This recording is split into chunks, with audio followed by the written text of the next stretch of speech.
51 word substitution के part 3 video में आप लोगों का फिर से एक बार बहुत बहुत स्वागत है। 51 वर्ड को आपको चुटकियों में इससे याद कराऊंगा कि जिंदगी भर के लिए याद हो जाएगी। तो वीडियो स्टार्ट करने से पहले आप लोगों से बहुत निवेदन है कि प्लीज जो लोग नए हो चैनल को सब्सक्राइब करिएगा और नोटिफिकेशन बेल आइकन को ऑल पर सेट कर दीजिएगा। प्राइजल अर्थात मूल्यांकन करना, इसमें ऐप और प्राइजल दोनों को अलग कर लेंगे और इस तरीके से रिलेट करेंगे कि आप किसी वस्तु के प्राइस का मूल्यांकन करते हैं तो अप्राइजल अर्थात मूल्यांकन, किसी वस्तु का मूल्यांकन करना, किसी वस्तु के लिए आप प्राइस का मूल्यांकन करते हैं। तो इस तरीके से रिलेट करके इस वन वर्ड को याद कर लेंगे। एप्रिसिएट जिसका मतलब होता है प्रशंसा करना, यह एक बहुत कॉमन वन वर्ड है। पर इस बात से है जब कोई आपकी प्रशंसा के लिए तालियां बजाए और आपके मान सम्मान में वृद्धि करे। अप्रेंटिस अर्थात शिक्षार्थी, वह छात्र जो अपनी टेक्निकल या फिर कॉमर्शियल पढ़ाई के दौरान या यूं कहें अपने फर्स्ट ईयर या फिर सेकेंड ईयर के बाद नामी जानी कंपनियों के पास अनुभव प्राप्त करने के लिए जाता है। अनुभव अर्थात उसे सीखने के लिए। तो इसको इस तरीके से रिलेट करेंगे कि आप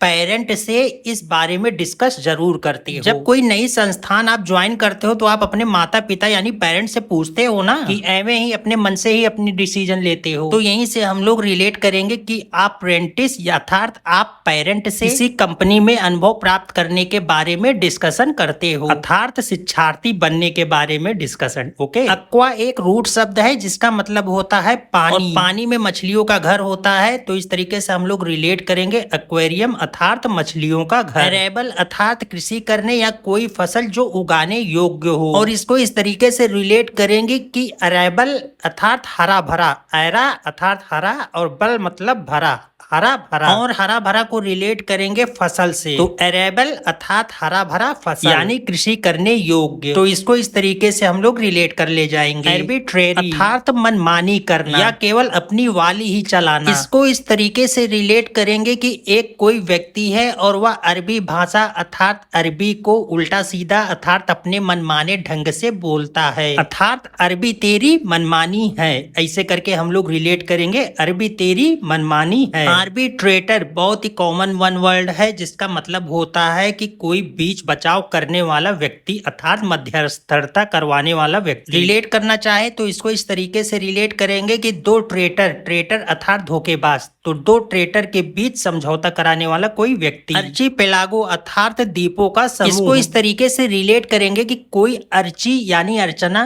शॉर्ट नेम उसका अर्ची है, और उसकी बचपन की ख्वाहिश द्वीपों पर जाना है, अर्थात अर्ची पहले गो करना चाहती है द्वीपों पर। तो अर्ची पहले गो अर्थात द्वीपों का समूह। इस तरीके से हम इसको रिलेट करेंगे। अर्चीव वह स्थान होता है जहां पर सरकार के रिकॉर्ड वगैरह रखे जाते हैं, अर्थात अभिलेखागार। और ऐसी जगह आपकी नौकरी लग जाए ये आप अचीव करना चाहते हो तो अचीव अर्थात अचीव। चूंकि यह बहुत कॉमन वन वर्ड है, अगर आप इसको रिलेट करना चाहो तो इस तरीके से रिलेट कर सकते हो। आर्डवर अर्थात तत्परता, तो इसको इस तरीके से रिलेट करेंगे कि आपके कुछ दोस्त तो होंगे ही जो आपके लिए कुछ करने के लिए हमेशा तत्पर रहते होंगे। आर डू योर ऐसे करके इसको अलग करेंगे और रिलेट करेंगे कि आपके लिए कुछ भी करने के लिए तत्पर रहेंगे आपके फ्रेंड लोग। समझ गए आप ना? तो यहाँ से आर्डुअर अर्थात तत्परता। अरीना भी बहुत कॉमन वन वर्ड है जिसका मतलब होता है अखाड़ा या फाइटे जहाँ पर होती है वह स्थान। WWE में तो आपने अरीना सुना होगा ना, यानी वह रिंग जहाँ पर फाइट होती है तो वह स्थान अरीना होता है। तो इसको WWE से अगर रिलेट करेंगे तब भी आपको याद हो जाएगा। एरिस्टो अर्थात कुछ चुनिंदा शाही लोग, और क्रेसी मतलब होता है राज्य करना, तो एक ऐसा राज्य जहाँ पर शाही या फिर चुनिंदा लोगों द्वारा राज्य किया जाता है। क्रेसी वाले शब्द ज्यादातर राज्य से ही संबंधित होंगे। अपने वर्ड रिलेशन की वीडियो में क्रेसी से रिलेटेड सारे वर्ड की जानकारी मैं आपको दे दूंगा और वीडियो जल्दी आपके बीच आएगी। तो एरिस्टो अर्थात शाही या चुनिंदा लोग, और क्रेसी मतलब उनके द्वारा शासन। पुलिस स्टेशन, कैंट या फिर सेनाएं जहां पर रहती हैं वहां पर एक कमरा रहता है जिसे ओरिजिनल बोलते हैं, और वहां पर शस्त्र रखे जाते हैं। तो ओरिजिनल अर्थात शस्त्रागार। ओरिजिनल में आपको सेना दिख रहा है ना, बस यहाँ से इसको रिलेट करना है। सेना के पास शस्त्रागार, सेना के पास शस्त्रागार ओरिजिनल अर्थात शस्त्रागार। एरेसन या फिर इंसेंडियरी जिसका मतलब होता है आग लगाने वाला। वह व्यक्ति जो कहीं पर जाकर आग लगा दे, बिल्डिंगों में आग लगा दे, दुकानों में आग लगा दे, तो उसे अर्सन या फिर इंसेंडियरी बोलते हैं। अर्सन को रिलेट करेंगे अड़चन से, और वैसा व्यक्ति जो कि आग लगाकर अड़चन पैदा कर देता है। अड़चन का मतलब बाधा अर्थात किसी को परेशान करना। और इंसेंडियरी को अगर रिलेट करे तो ये इंसान देरी नहीं करते हैं आग लगाने में, तो इंसेंडियरी अर्थात इंसान देरी नहीं करते आग लगाने में। तो ऐसा करके हम लोग इसको रिलेट कर लेंगे। जो व्यक्ति आर्ट कुल ऐड कर लिया है, ईट की सेकेंड फॉर्म है, ठीक है, आर्ट को कुल ऐड कर लिया है तो वह सुस्पष्ट बोलेगा। और आर्ट को पेंटिंग वगैरह ये सारी आर्ट से मत जोड़िएगा, आर्ट को इससे रिलेट करिएगा कि बोलने की आर्ट, यानी कि बोलने की कला। जिस व्यक्ति ने आर्ट कुल ऐड कर लिया है तो वह सुस्पष्ट ही बोलेगा। तो इसे करके इसको हम रिलेट कर लेंगे। आर्टिस्ट अर्थात कलाकार, वह व्यक्ति जो किसी भी कला के क्षेत्र में निपुण होता है वह कलाकार होता है। और एक कलाकार आप लोग हो जो अभी तक सब्सक्राइब नहीं किए, देख रहे हैं कि बंदा मेहनत करके पढ़ा रहा है लेकिन सब्सक्राइब क्यों करना है भाई लोग को। अरे हम तो मजाक कर रहे हैं, डांट नहीं रहे हैं, ओके, जल्दी से जाकर सब्सक्राइब कर देना। एज सटीक जिसने जीवन जिया वह सन्यासी होता है, अर्थात सटीक जीवन जीने वाले केवल सन्यासी होते हैं। हम लोग तो बस धरती पर बोझ है और लगे हुए हैं इस रेस में, नौकरी पानी है, नौकरी पानी है। तो अब यहाँ पर आप लोग ऐसे रिलेट कर लीजिएगा, ओके। किसी व्यक्ति को डिस्क्राइब करना कि आप ही जिम्मेदार हो किसी गलत चीज के लिए या आप ही उत्तरदायी हो, तो एस्क्राइब अर्थात जिम्मेदार ठहराना। आस्केंस का मतलब होता है शक या फिर अविश्वास के साथ देखना। ए भाई आस्की नहीं, आस्केंस, ओके। फिर आप ही लोग बोलोगे कि हमारे गुरु डंडा लेकर हमको क्यों पीटते हैं। वोकैबुलरी में आस्की चलाओगे तो डंडा क्या क्या क्या ही पड़ेगा। तो इसको इस तरीके से रिलेट करेंगे कि जब दो देश आपस में आस्क भरी निगाहों से देखे, आस्क भरी मतलब शक भरी या फिर पूछने वाली निगाहों से एक दूसरे को देखे। इसके डिस्क्रिप्शन में नेशन आया है ना, तो देश को लेकर इसे रिलेट ही करना पड़ेगा। असल मतलब होता है युद्ध, और इसका यहाँ एडजेक्टिव रूप है जिसका मतलब होता है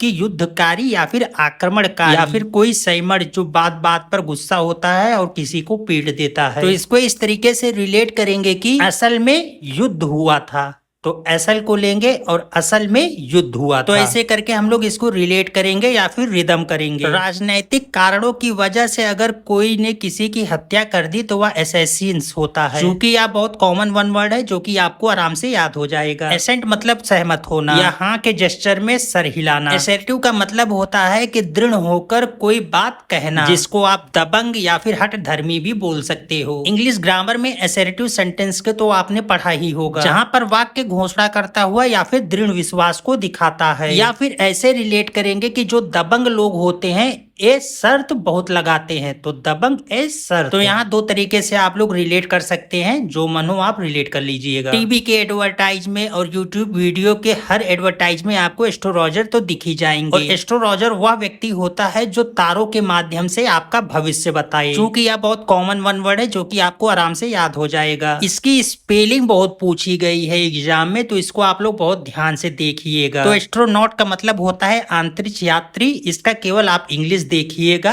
हिंदी तो ज्यादातर लोगों को मालूम ही होगा। असाइलम जिसका मतलब होता है शरण स्थल, और इसको इस तरीके से रिलेट करेंगे कि कोई असलम भाई है शरण स्थल में बैठे हैं, असलम असाइलम, ऐसे करके रिलेट करेंगे। अटोनमेंट अर्थात प्रायश्चित करना, तो इसको इस तरीके से रिलेट करेंगे कि कभी कभी आप अपने से बड़ों यानी अपने माता पिता या फिर बड़े भाई से ए टोन अर्थात ऊंचे टोन में बात कर लेते हो, और इसका आपको गिल्टी रहता है जिसका आप प्रायश्चित करना चाहते हो। तो ऐसे ही रिलेट करेंगे कि ए टोन अर्थात ऊंचे टोन में आपने बात किया और अब आप उसका प्रायश्चित करना चाहते हो। ऑडियो मतलब आवाज, और ऑडिएबल मतलब वह आवाज अगर आपके कानों तक पहुंच जाए या सुनाई दे जाए, तो ऑडिएबल अर्थात सुनाई देने योग्य कोई आवाज। ऑडिटर वह व्यक्ति होता है जो कि किसी खाते या फिर अकाउंट का हिसाब किताब या फिर जांच रखे, और एसएससी में तो ऑडिटर पोस्ट भी है, तो इसको तो जरूर याद कर लीजिएगा। ऑडिटोरियम वह स्थान होता है जहाँ पर बोलने वाला एक हो और सुनने वाले बहुत हो, या ऐसे रिलेट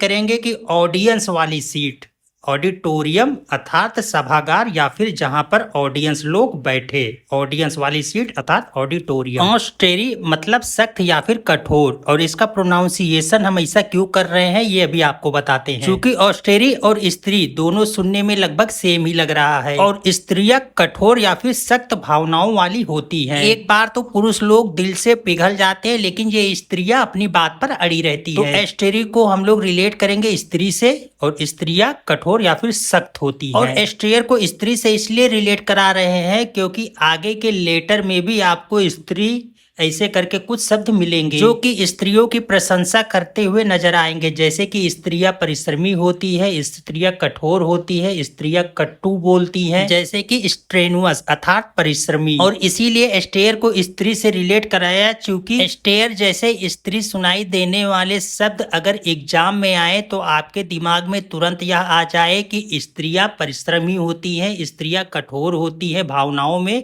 तो इसीलिए ऑथेंटिक अर्थात प्रमाणिक, चूंकि यह एक कॉमन वन वर्ड है जिसका मतलब आपको पता ही होगा और इसे आप आसानी से याद कर लेंगे। ऑटोबायोग्राफी वह लेखक जो अपनी आत्मकथा स्वयं लिखे। इससे रिलेटेड शब्द है बायोग्राफी, इसमें लेखक दूसरे की आत्मकथा को लिखता है। तो दोनों में बहुत कंफ्यूजन रहता है स्टूडेंट में। ऑटो रूट शब्द से आप इस बात का कंफर्म कर लीजिएगा, ऑटो मतलब होता है कि स्वयं का या फिर अपना। तो ऑटोबायोग्राफी यानी कि खुद की लिखी हुई आत्मकथा, और बायोग्राफी मतलब कि लेखक जो दूसरे की आत्मकथा लिखता है। जस्ट मैंने अभी बताया ऑटो मतलब स्वयं और क्रेसी मतलब शासन। स्वयं में आप अकेले ही आओगे, तो किसी एक व्यक्ति द्वारा किया गया शासन। एटोप्सी मतलब होता है किसी शव का परीक्षण करना। रिलेट करेंगे इसको कि ऑटो अर्थात टैक्सी में फंसी हुई लाश का शव परीक्षण हुआ, मतलब कि किसी व्यक्ति की दुर्घटना ऑटो से इतनी बुरी तरीके से हुई कि वह ऑटो में पूरी तरीके से फंस गया था और फंसकर मर गया। तो इस तरीके से हम लोग रिलेट करेंगे कि ऑटो में फंसी शव का परीक्षण हुआ। बर्फ का बॉल पर्वत से लॉन्च अर्थात एवेलांच, जिसका मतलब होता है पहाड़ से तेजी से गिरता हुआ बर्फ का ढेर। एक बर्फ का कोई बॉल है जो कि पर्वत से लॉन्च हो रहा है नीचे की तरफ, तो इसे करके रिलेट करेंगे। एवेंट ग्रेड अर्थात अपने क्षेत्र में अग्रणी, तो इसको इस तरीके से रिलेट करेंगे कि A1 ग्रेड वाले विद्यार्थी अपने क्लास में आगे रहते हैं। यहाँ पर A1 ग्रेड अर्थात A1 ग्रेड। बोर्ड एग्जामिनेशन में आपने ग्रेड वगैरह सिस्टम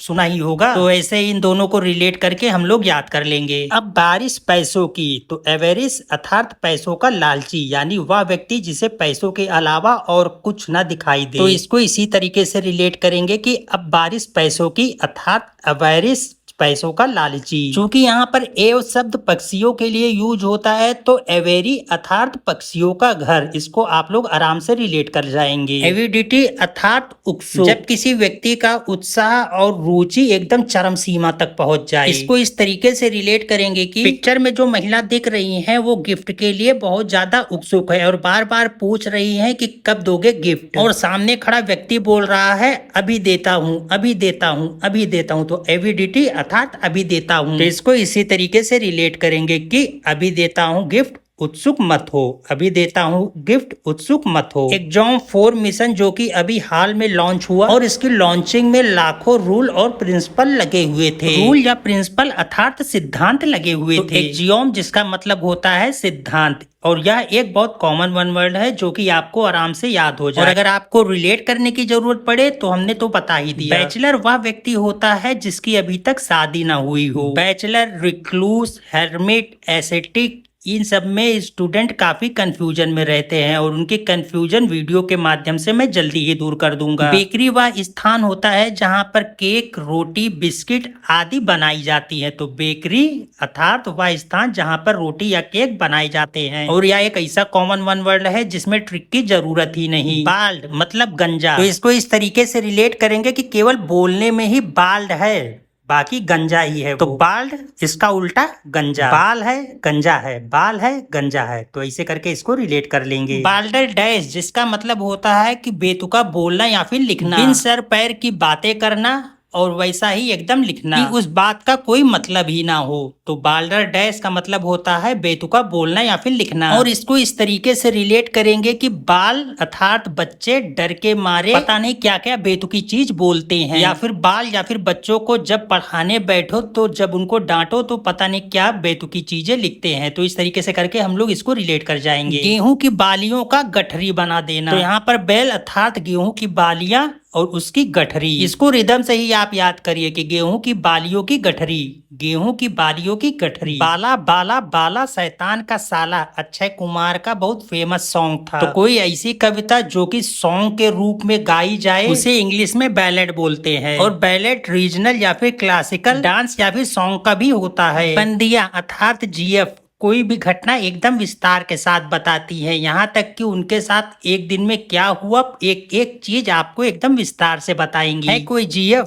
नहीं ना। जब बेरोजगार रहोगे तो जीएफ वीएफ कुछ नहीं, यह सब केवल मोह माया है। बस आप अपने तैयारी पर फोकस रहो, जब गवर्नमेंट जॉब आएगी तो सब कुछ आ जाएगा। तो बेंडिंग को बंदियों से रिलेट करेंगे और वे एकदम विस्तार से कोई घटने का वर्णन करती हैं। तो इसको इस तरीके से रिलेट करेंगे और याद कर लेंगे। वह व्यक्ति जिसके बैंक में, जेब में या फिर घर के बक्से में 1 रुपया तक ना हो तो वह व्यक्ति दिवालिया होता यानी कि बैंकक्रप्ट होता है। संता बंता का तो जोक आप लोगों ने बहुत सुना हुआ होगा। और यहाँ पर बंतर को बंटा से रिलेट करेंगे। संता बंता जोक अर्थात मजाक, बंतर अर्थात बनता, तो इसे करके इन दोनों को रिलेट करेंगे। आखिरकार यहाँ पर 50 वन वर्ड हम लोगों के पूरे होते हैं। देखो स्टूडेंट, मेहनत करने में हम पीछे नहीं रहेंगे। वीडियो 2 दिन या फिर 3 दिन बाद रेगुलरली हफ्ते में कम से कम 2 या से 3 वीडियो आप लोगों को मैं प्रोवाइड करूंगा। और डेली के 2 शॉर्ट्स वीडियो इडियम फ्रेज को लेकर 10-10 अर्थात 20 इडियम फ्रेज रोज के मैं आप लोगों को तो दे ही रहा हूँ। इडियम फ्रेज की उत्पत्ति कहाँ से हुई, उसको याद करने का ट्रिक